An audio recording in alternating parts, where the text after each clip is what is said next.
Hey guys, this is Lacey with Softball Rebellion. Really excited to talk to you about the drop ball today in our first pitch spinning series. I'm going to talk about this one first because it was my favorite pitch to throw, and I throw it pretty naturally. So my fastball's always had a little bit of natural drop to it, but I also want to address that there's people that don't have as easy of a time doing that. So I want to teach you, if you get more natural bullet spin, how can we get over the top of the ball to create more downward movement. So it starts with our spin. We obviously want to create the most top spin possible, and ideally perfect top spin, to be able to throw a drop ball that's moving down in the zone.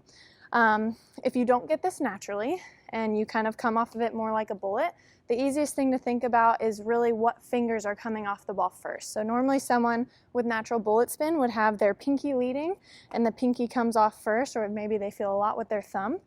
If you're trying to transition to a more over-the-top fastball or drop ball, the easiest thing to think about is your first two fingers, your index finger and your middle finger, and focusing on those coming off the ball as you go forward.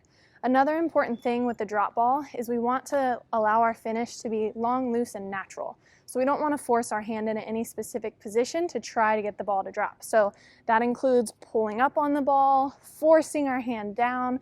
We want to be nice and smooth on our release so that we're not getting tense at the release of our pitch. The other thing that's interesting about my drop ball is the placement of my thumb.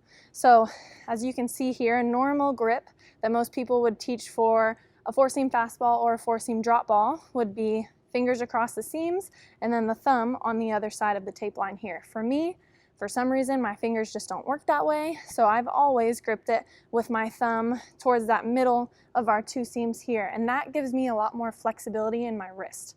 So if you're struggling to really find your drop ball, maybe try moving your thumb from underneath the ball to the side of the ball and see if that gives you a little bit more flexibility, a little bit more room for movement within your pitch. We'll talk a lot more about drop ball drills and how they can be great for you, but really start thinking about how you're spinning the ball first before you start learning different ways to throw a drop ball.